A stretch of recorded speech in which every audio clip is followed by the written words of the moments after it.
listening to Krystal Clear Lore, a Wormsong production. Things had been rough for Daichi over the last few weeks. His cousin Kenji had died in the freakiest way possible 2 prefectures over, and it was like Kenji's death spelt misfortune for the rest of his family. Daichi's fiancée returned the engagement ring once the details of Kenji's death had been made public.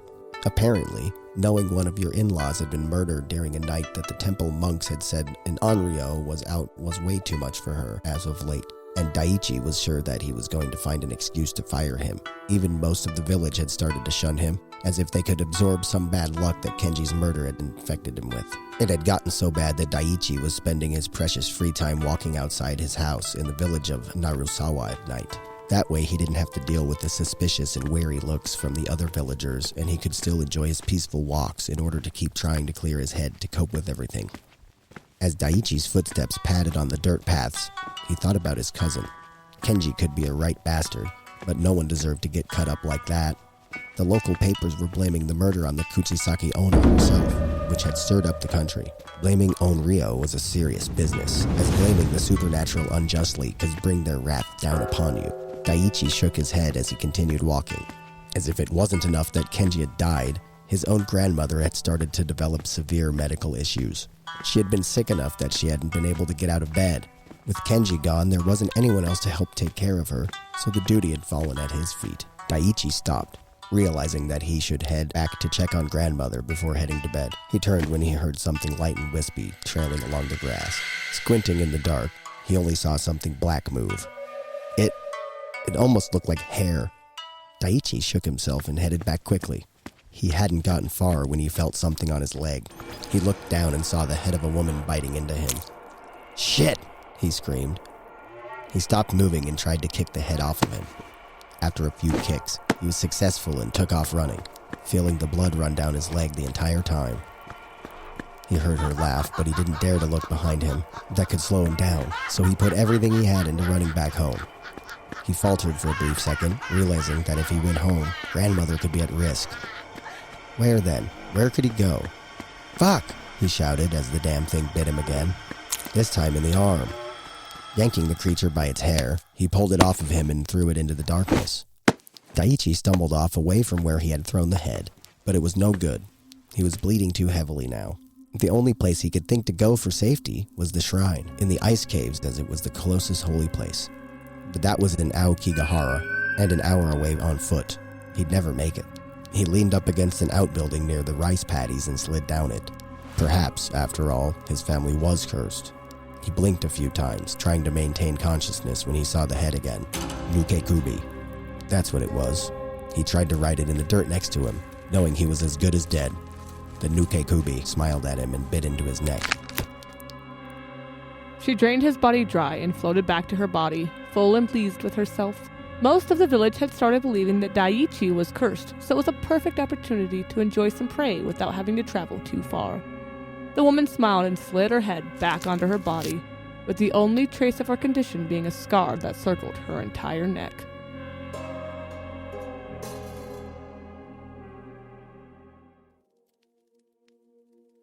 The villagers found Daichi's body pretty quickly the next morning. He had been completely drained of blood. When the elders started investigating the scene, they found his last message, Nukekubi, drawn into the dirt next to him. One Elder Hiroto, casually scuffed it out with his foot before people could see. The 3 village elders exchanged a look at each other and came to a silent agreement. All men must gather at Elder Hiroto's home in an hour. The villagers looked confused, but nodded and headed off to their homes.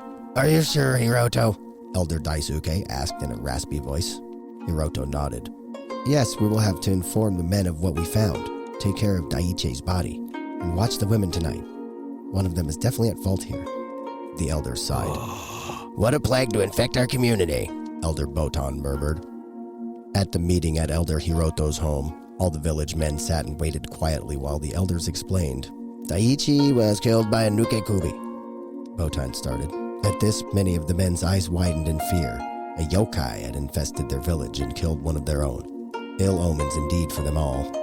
"The creature is going to be too smart to have her scar openly visible, but tonight her head will be detached again. We'll have to kill her when her head leaves tonight," Elder Hiroto instructed. The men nodded and murmured quietly to each other. We need one man to be watching for each woman, Elder Daisuke followed. Make sure you are acting completely normal for the day and well into the evening. We don't want to alert it, we know it's here. Elder Botan spoke again. We will take a couple of you today to start building a pyre out of the side of the village. Tell your families that we have ordered everyone to stay in the village limits for now in case Daichi died due to an animal attack. We will also need to dispose of Daichi's body and provide services for him, Elder Daisuke remarked. He spent his last breath warning us about Nukekubi, so we must make sure to honor his sacrifice. The men nodded and went to work, preparing for the night. Thankfully, no one shirked their duty that evening. Once their families were completely asleep, the men all quietly and carefully crept outside. It didn't take long for one of them to see the Nukekubi's head leaving Elder Daisuke's house. Quick, it's at Elder Daisuke's. Get the others, he whispered to the group. The man, Chikao, crept up to the elder's house. He searched the rooms and found Elder Daisuke's daughter, Kaiko, asleep with her head missing. Kaiko had been recently widowed and thus returned to her father's household during her mourning period. As Chikao looked at her body, he wondered what had happened to her husband, or what her husband had done to get his wife cursed. The other men arrived, with Elder Daisuke at the lead. Chikao stepped aside so Daisuke could see for himself. The old man collapsed to his knees in shock. Elders Botan and Hiroto grasped his shoulders while motioning for the man to haul Keiko's body to the pyre. Keiko, or at least Keiko's head, was drifting through the forest looking for some prey when she felt the lick of the flames at her body. She shrieked and flew back to her body and to her father's home. The fire burned hotter and hotter, and she could feel the searing heat as she struggled to return. She had just seen the outer edge of the village when she fell to the ground. Becoming dizzy with the intense pain, she saw the pyre in the distance before closing her eyes and losing her consciousness.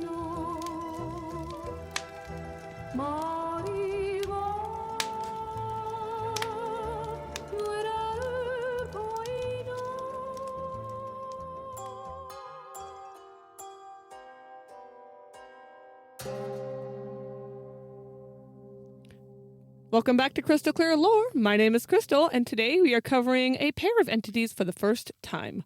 The Rokurokubi and the Nukekubi. Gotta love them.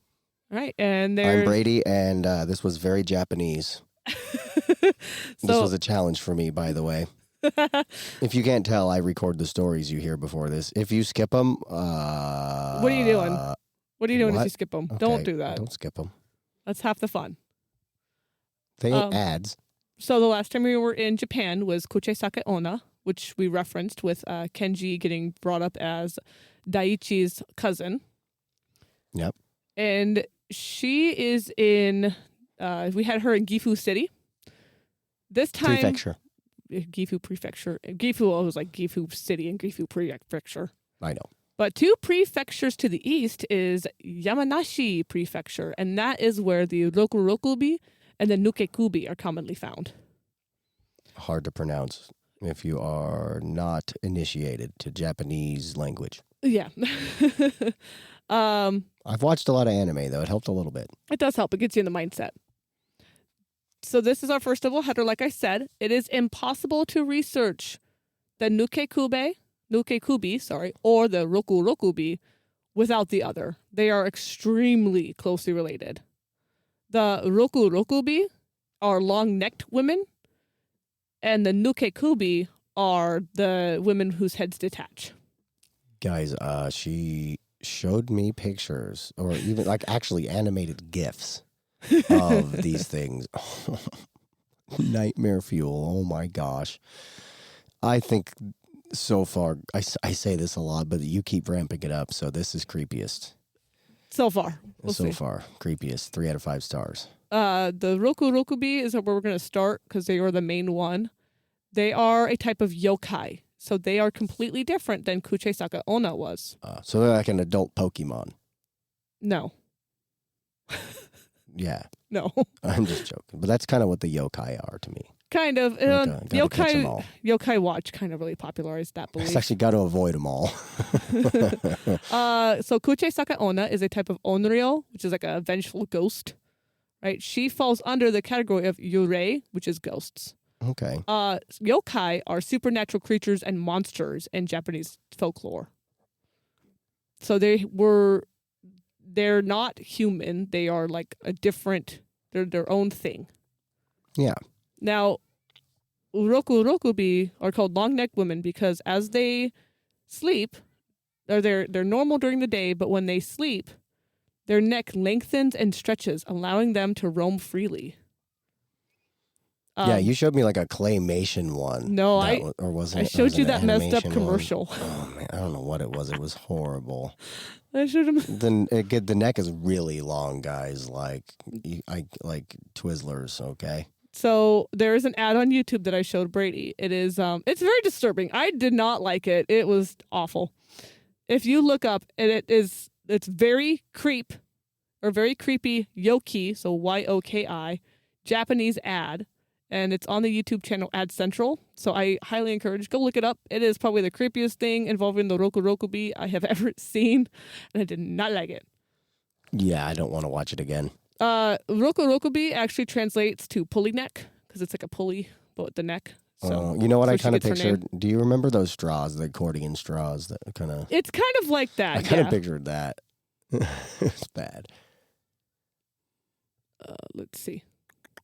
However, so most yokai are born, right? They're not made. They're not human. They've never been human. They're just born as these supernatural creatures in Japanese lore. Right. Born, like, they just kind of appear, or, like, actually, like, a reproduction of some sort? I think it kind of depends on the yokai.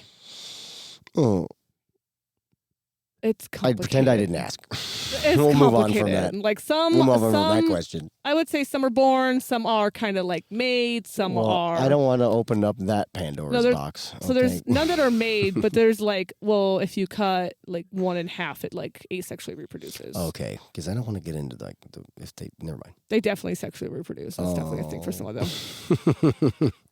I had to ask. I had to open my mouth. You had to open your mouth. I had to be a curious guy. That's why I'm sitting right here pushing these buttons. But now I know all these things I don't want to know, and I can't unsee things. And this is an adventure. Okay, so Rokurokubi, though, are different. So are Nukekubi. So if I'm saying Rokurokubi... how are they different as yokai? They are made, not born. Oh, okay. So these were women at one point. That's kind of like my stepdaughter. Fair. I think she was made. Exactly. Well, is hatched made or is that born? You know what? I think made. Oh, okay. I guess she's human. Ish. So these are women that were cursed due to sinful behavior against the gods, nature, or their husbands. Oh boy, them naughty women. Actually, what's really sad is it's most of the time not their fault.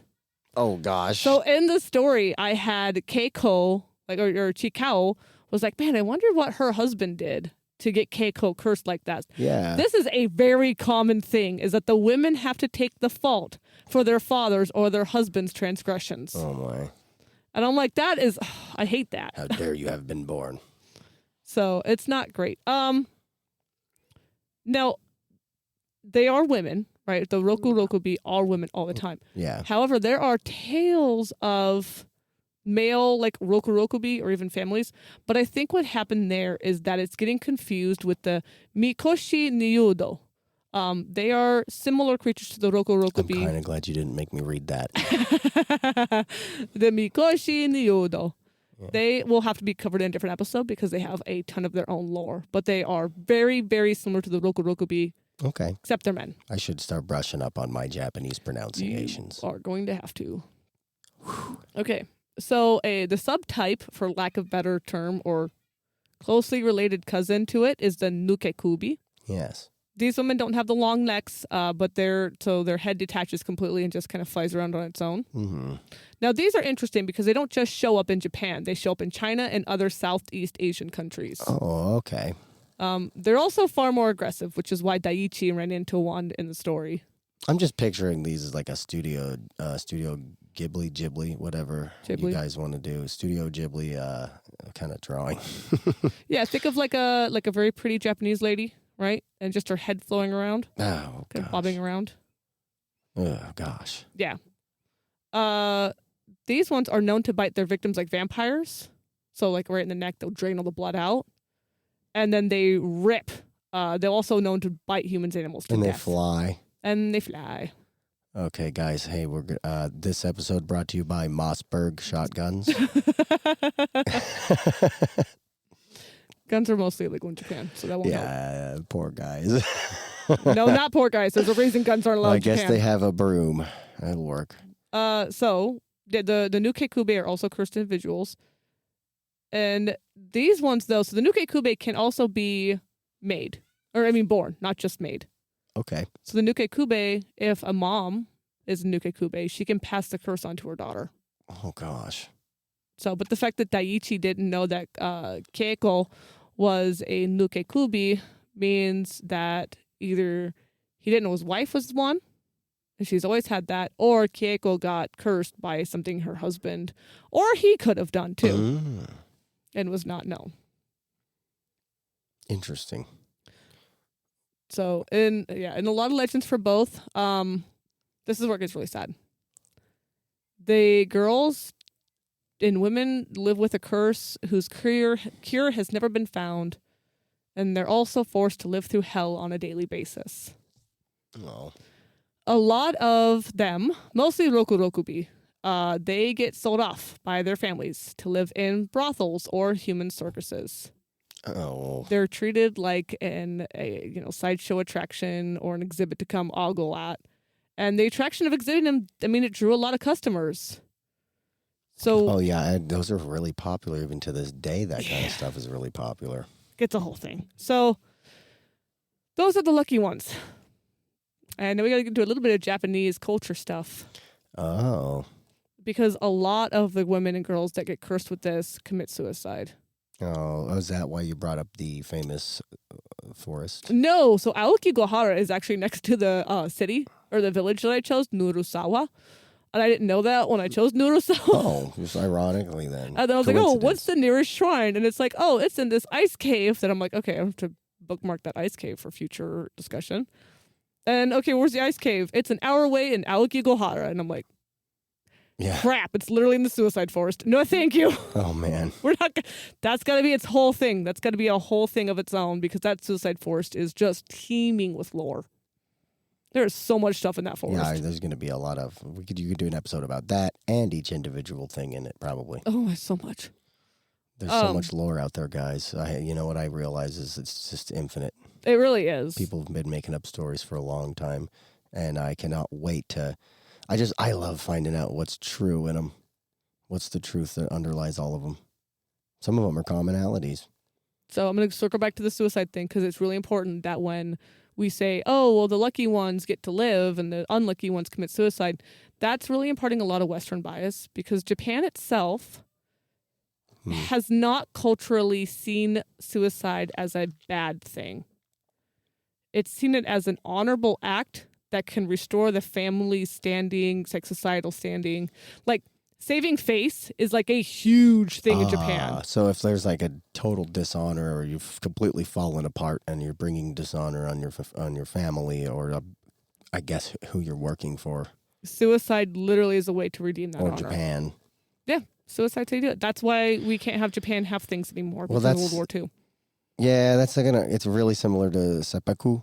Seppuku. Yeah, so a lot of this does come from the Bushido Code, and that's going to be a whole other conversation because the Bushido Code is what the samurai lived by, and a lot of that did get ingrained inside Japanese culture. Yeah, it was just kind of a condensed reminder of what they were fighting for, right? No. Essentially. Well, it's more of a... It's it a goes whole deeper than that, thing. but I'm simplifying it as best that I can. I would have to spend probably 2 episodes just pulling apart the Bushido Code. Oh, fair enough. Well, I only have a tertiary understanding. It is very deep. Very, very deep lore. Well, that's what this show is for. So, the thing is, I know the last one with the Menehune was kind of a shallow thing, and I'm getting deeper and deeper into, Japanese yokai, and as we're getting into these other cultures, where I'm realizing that I'm having to also look at, okay, well, why did they commit suicide? Because it was to redeem their family's honor. Okay, well, why would they think that? Oh, because that was a thing forever. They've only recently started turning away from that as an idea, but Japan, things move really slow there. They're on island time. Yeah, these newer ideas, like, oh, well, maybe suicide isn't the best way to restore honor. that could take another like 2-3 generations. Oh, yeah, I can see that. It is very, like, change is hard in Japan. It is a whole thing. It's very slow and it's very hard. Well, I can imagine, yeah. Especially with just like, just everything is about their culture there. Yeah, it is very much a thing. So I have a question, and maybe I'm jumping the gun, but is there any newspaper articles, any... No, this is like with the stories? second week in a row I haven't found newspaper articles. Well, yeah, I know. I'm kind of jonesing for it. I know. I was shocked. I was like, wow, that's my favorite part, personally, just because I like to connect it to like the real world where people are like, hey, it's got to be this. Well, it's got to be this. I had issues finding stuff on the so the Rokurokubi, like they don't go after blood, right? They love to just scare people because they think it's funny. Yeah. Or they will, they might attack some small animals. And apparently they will also, they have like extremely long tongues and they use that to lick up lamp oil. Oh, I hate it. Well, at least it's just lamp oil. Yeah, they're not aggressive. I just watched Transformers 2 recently. Oh. And there's a part with a robot tongue, and it's just, we'll leave it there. It's just kind of reminded me of that, but now it's worse. Yeah, if you know, you know. Because this one is slimy. Oh, anyway. Yeah, so they're not really going to do anything, right? They're just they might give you a fright, but really they just want to have fun. I don't really worry about it. Just basically a-holes. Yeah, they're tricksters. Yeah. The Nukekubi, though, those are the ones that you have to watch out for. Yeah, those ones dangerous. Well, those are very dangerous because they suck you. They'll get you exsanguinated. Yeah, they're bloodsuckers. Yeah. Not great. That sucks. So. Pun intended. I know, and the sad thing is, like, a lot of these women, they didn't do anything. Well, isn't that called a latent issue? Yeah, stinky. That's, I couldn't imagine. Okay, so... What would it be like to be afraid of that? We kind of danced around, so I'm going to give a little bit of a summary here. The Rokurokubi and Nukekubi are closely related to yokai. The Rokurokubi is a cursed woman, usually due to her father's or husband's actions. While she sleeps, her neck grows and her head travels around on its own. They usually attack small animals, lick lamp oil, or just give humans a fright for funsies. Then you got to watch out for the Nukekubi. These ones can be cursed directly or have their mother's curse be passed down onto them. Their heads detach and they are always out for blood. These creatures are far more violent and aggressive than the Rokurokubi. Both of these creatures' stories are riddled with receiving the curse from family members' actions, living as an attraction to gawk at, or honorable suicide in order to restore the family's good standing. Oh, boy. So, before we wrap up, any more questions? Not that I can think of this time. Okay, and as always, if you guys have questions or comments or you want us to cover something, please make sure that you are liking, commenting, email us at wormsongmedia. Reach out to us. That's wormsongmedia@gmail.com. Do we have an outro? We have an outro clip, so don't even worry about it, folks. We'll be playing that for you in just a second. Don't we have an outro clip? Yeah. Aren't we fancy people with our outro clips? The formalities of podcasting, am I right? So please do comment, do interact with us. One, it helps us grow so we can keep doing this. Yes. 2, we would love to hear from you because the more we hear feedback about, oh, hey, I would like it if you guys did this instead, or, oh, this wasn't my favorite bit. Maybe, Are you on a social media platform that you'd like to have us interact on? I don't know, because we only have Threads and Instagram at the moment, if you don't count YouTube. Do you count YouTube? It's technically social media. I guess we could count comments, exist. But anyway, but we're on all platforms that you want to listen to. So tell your friends, just tell them to search Krystal Clear Lore. And I think that's all we got to cover, Thanks again for listening. Yeah, and I hope today made the Rokurokubi and the Nukekubi crystal clear. Bye. Bye. Follow us on Threads and Insta at Wormsong Media. That's WYRMSONG Media.